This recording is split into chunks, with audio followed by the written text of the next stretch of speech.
senhores telespectadores, eu acho que já perceberam com esta ideia 5 séculos de convívio, mas um convívio fecundo, de utilidade mútua, bom para uns e bom para outros. Eu estou a falar da história de Macau. Bom, e realmente estou a exagerar um pouco, quer dizer, não é bem exagerar, estou a arredondar a conta. Estou a falar em 5 séculos, quando, com melhor rigor, o que eu devia dizer era 4 séculos e meio. Porque realmente não faz já 500 anos que os portugueses estejam em Macau.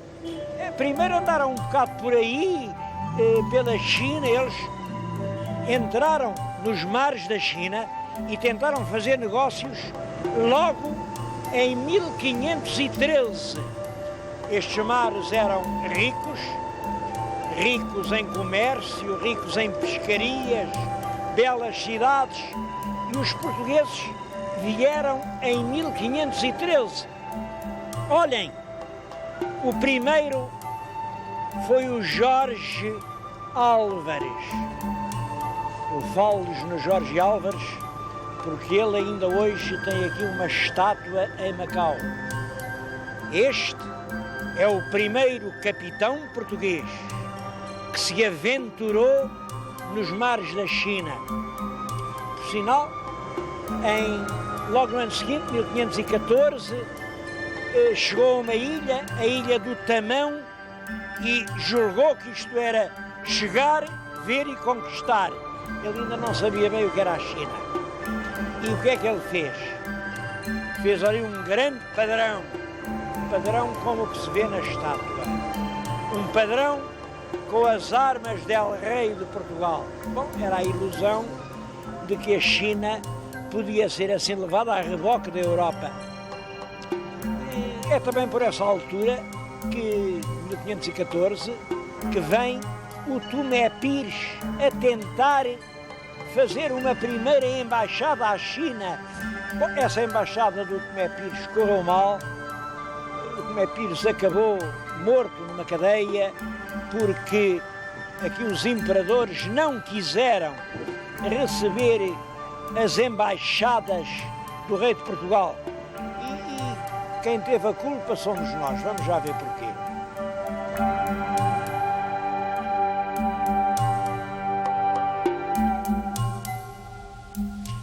É que nessa altura os portugueses já conheciam muito mundo, mas nunca tinham estado em contacto com uma civilização que era realmente superior. Bom, eles chegavam às terras e usavam os métodos a que se tinham habituado em África.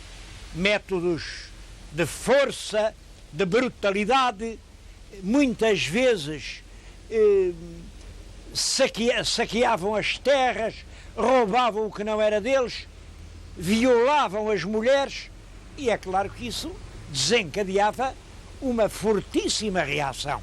É isso que explica que eles tenham tentado instalar à portuguesa em Liampó. O nosso Fernão Mendes Pinto conta isso com muita graça. Bom, mas em 1544 vieram os chineses e expulsaram-nos de Liampó com uma chacina de portugueses. Uns anos depois, em 1549, eles estavam em Chincheu, onde tentaram também fazer uma terra portuguesa, mas voltaram a cometer os abusos, não queriam pagar impostos, vêm os chineses, expulsaram-nos de Chincheu. Até que finalmente, em 1554, chega um governador que é um homem prudente, lúcido, e que faz o que tem a fazer. Faz um acordo diplomático com as autoridades chinesas, compromete-se a pagar os impostos que são devidos pelo comércio, e os portugueses são então autorizados a instalar-se em Macau. E tudo indica que os primeiros portugueses que se instalam em Macau é no mar, é na Baía de Macau. A própria palavra Macau induz em erro, porque parece que Macau tem esta origem. Havia aqui um templo, o templo de Amá, a deusa Amá, e parece que a palavra Cao significava enseada, baía, entrada marítima. Portanto, aqui era, digamos, o porto marítimo Cao de Amá, daí Amacau. E por isso, quando se diz que os portugueses puderam instalar em Amacau, pode significar duas coisas: em terra ou no mar. Eu julgo que os primeiros ficaram no mar. Só alguns anos mais tarde é que foram permitidas casas em terra. E mesmo assim, Macau começa por ser uma terra muito pequenina. Olhem, passados quase 20 anos, em 1575, ainda tinha só uma rua. Diz que era uma rua cercada por uma paliçada de madeira e que tinha 4 quarteirões. A gente espanta-se como é que de uma semente tão pequena foi possível fazer tão depressa uma cidade tão grande.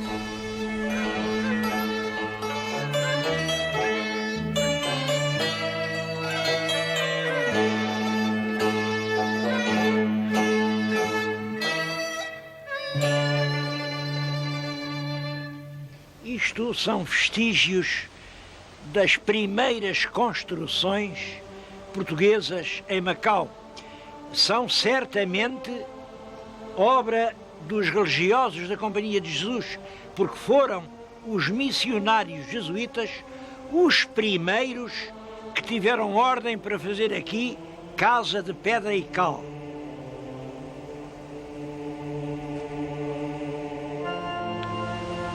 Era aqui o primeiro colégio. Foi fundado em 1571 e foi recentemente, já este ano, descoberto. Isto é o próprio lajedo que os primeiros missionários pisaram.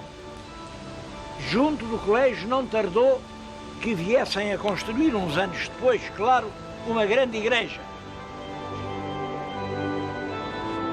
Em 1602, os padres da Companhia inauguraram a Igreja de São Paulo, cuja fachada é esta que temos na nossa frente, e todos sabem, é uma espécie de ex-libris da cidade de Macau. Esta fachada, ela hoje é só a fachada porque houve um grande incêndio, destruiu o interior. Aliás, os muros à volta eram de simples taipa, mas a fachada, que era de blocos de granito, continua em pé. É um dos mais extraordinários monumentos do barroco português. Reparem como na fachada se vêem ao mesmo tempo que os espíritos asiáticos, aquelas figuras estranhas e contorcidas, e a vida essencial da China, com aquelas grandes palmeiras. E lá está o navio, a caravela que trouxe os padres portugueses. Isto é uma fachada a dizer que o mundo é todo um e que Deus, há apenas um Deus. Porque esse é um dos pontos muito importantes da ação desenvolvida a partir de Macau. Estes padres da Companhia de Jesus aceitaram morrer para propagar a sua verdade, mas nunca aceitaram matar. Eu comovo-me quando falo neles, porque devo-lhes dizer, para mim é realmente horroroso matar alguém por causa das suas ideias, mas é simplesmente admirável aceitar morrer por causa das nossas próprias ideias. O quadro que agora estão a ver foi mandado pintar aqui pelo Leal Senado para comemorar a crucificação de 28 missionários que tinham ido daqui e que foram condenados à morte. Eu acho que tudo isto é muito bonito, mas sobretudo o que é bonito é a lição de tolerância. Sabem como é que os jesuítas chamaram a Macau? Porque já vimos, Macau é a deusa dos mariantes. Macau é uma divindade pagã. Bom, e naturalmente havia religiosos que diziam isso é um ídolo, é um pecado, Macau, qual história? Os jesuítas não disseram assim. Disseram, Macau é mais um dos santos nomes de Deus. E puseram à cidade este nome espantoso. Cidade do santo nome de Deus. Porque eles tinham a inteligência de compreender que Deus é o grande Espírito Criador que ilumina e abraça ao mundo e tem todos os nomes que nós outros lhe quisermos dar. Bem, Deus tem pobres nomes, nomes de manipanços, tem grandes nomes, tem os nomes da nossa cultura, mas todos são os nomes de Deus. Foi isso o que os jesuítas quiseram dizer quando puseram a Macau o nome da cidade do santo nome de Deus. Porque o nome de Deus, seja dito em português, seja dito em asiático, seja dito em africano, é sempre um santo nome. E eu estou-lhes a falar num sítio onde isso se sente de uma maneira particularmente viva. A poucos metros da igreja de São Paulo está um templo às divindades chinesas. Um templo que é uma casa de Deus, como qualquer outra. Eu vou agora até lá tentar depositar a minha homenagem a este Deus que nos antípodas é também uma esperança para o mundo.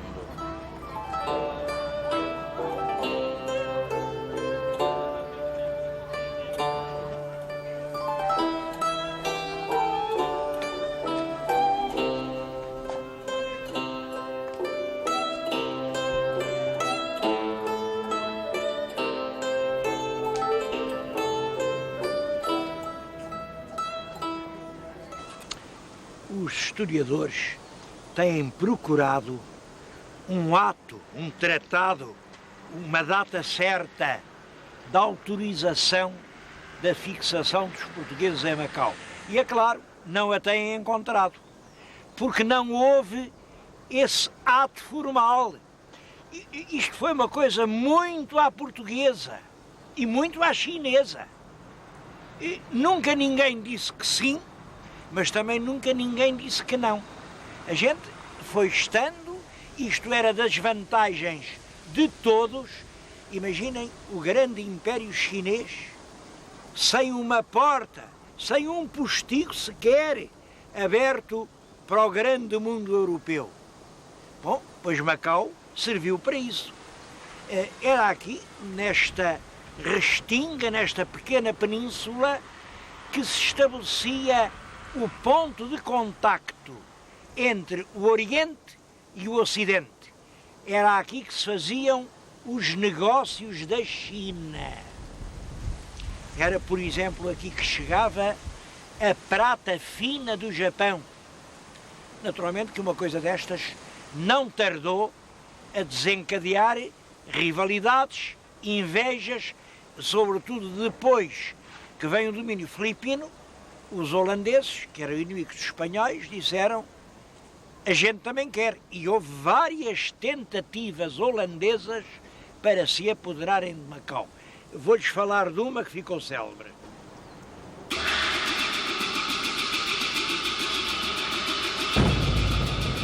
No dia de São João do ano de 1622, apareceu em frente de Macau uma grande armada holandesa, 14 navios de alto bordo e uma força de desembarque enorme.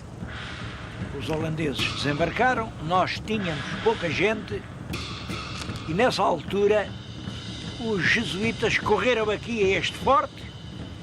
Era o Forte de São Paulo, está ao pé da igreja de São Paulo, e um deles, o Padre Ró, que estava cá de passagem, mas parece que era um bom artilheiro, dirigiu-se a um destes canhões, apontou com muito cuidado, fez o tiro. Então não é que o tiro vai cair mesmo no poiole da pólvora da armada holandesa. Claro, o navio foi pelos ares, tudo quanto estava à volta ficou desconjuntado e os holandeses desanimados retiraram. Ainda hoje, em recordação desse acontecimento, o dia de São João é o dia da cidade aqui em Macau. Porque, é claro, não houve nenhum macaense, nem nenhum português, que atribuísse o valor ao Padre Ró, que era bom artilheiro. Disseram todos que foi milagre do São João, cujo era o dia. É claro, os meus telespectadores estão a ver, aqui está aqui o canhão, só que na frente vêm arranha-céus. Mas naquela altura era mar. Toda esta região foi já construída em terrenos ganhos ao mar. Estes arranha-céus que veem são a cidade nova, construída em aterros. Falo-lhes nesta guerra dos holandeses por uma razão. É que sempre, neste e nos outros episódios que ocorreram, a população chinesa esteve do lado dos portugueses contra os holandeses. Estes canhões nunca serviram contra a China. Contra a China nunca tivemos guerra. Foram apenas para defender-nos dos que quiseram tirar-nos esta cidade que era realmente um vínculo de amizade entre a Europa e o Oriente.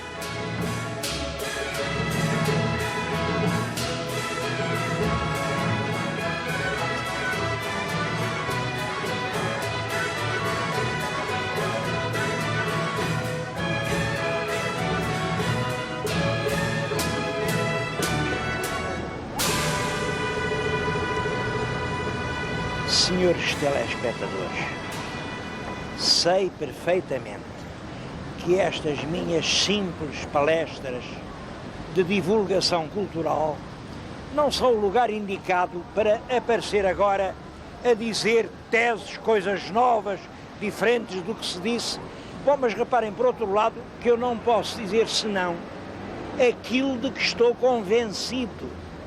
Ora bem, eu estou realmente convencido de que esta forma de formação da cidade de Macau, uma gente que começa a instalar-se em terra, sem ser por ordem de ninguém, sem autorização de ninguém, sem decretos do governo, sem providências do rei, mas que chega, aumenta, cresce. A certa altura é essa gente que segrega os seus próprios órgãos de governo. Estou-lhes a dizer isto em frente do Leal Senado de Macau. O Leal Senado é precisamente a forma de governação que os moradores, os comerciantes, os chatins que por aqui se encontravam, a certa altura estabeleceram para governar a cidade. O Leal Senado chegou até hoje como instituição própria, hoje tem praticamente as funções de Câmara Municipal de Macau. É claro que a certa altura, a partir ali quando começa a centralização de Lisboa, começam a nomear os governadores. Vêm muitos governadores, os retratos deles todos estão expostos no grande salão nobre do Palácio de Santa Sancha, que é hoje a sede do governo. Estão a vê-los. São realmente portugueses ilustres, porque governar Macau foi sempre considerado um altíssimo posto, mas o leal Senado nunca esteve na dependência completa dos governadores, até chegou a haver atritos sérios. Bom, lá tem os governadores todos. Eu, neste caso, não posso deixar de referir o nome de um, o último. É o general Rocha Vieira. Ele está aqui há 5 anos e eu quero lhes dizer que nunca vi, em 5 anos, uma terra crescer tanto. Hoje Macau é uma grande capital. As coisas novas são inúmeras. Olha essa ponte, chamam-lhe a Ponte da Amizade, e realmente sugere o dragão a ligar Macau à Ilha da Taipa. Olha aquele aeroporto. O aeroporto foi construído onde outrora era o mar, e hoje é possível, em 14 horas, voar de Lisboa a Macau, estar aqui 2 dias e voltar outra vez.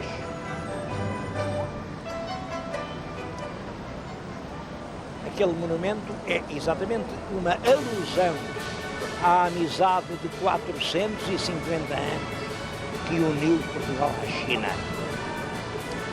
Bom, eu sei que este tempo vai chegando ao fim e que para alguns portugueses há um certo complexo. Até há quem diga, então agora que a gente vai embora é que está a gastar este dinheiro todo. É uma injustiça que se diz. Todas as obras de Macau estão a ser feitas apenas com dinheiro de Macau. Oxalá que em Portugal fosse sempre assim. Cada um fazer os seus próprios luxos só com a prata da casa. Dizem isso e há um certo complexo de epílogo. Isto agora vai acabar. Eu penso que é um complexo que não tem qualquer razão de ser. Em história não há epílogos. Há sempre um dia seguinte. Aqui o que aconteceu foi que este interesse mútuo, este interesse da China de ter aqui uma porta aberta para a Europa, este interesse de Portugal ter aqui um poleiro para pousar nos litorais da China, este interesse acabou. Agora o interesse seria apenas nosso. E como sabem, isto de amizades tem que ser sempre mútuas.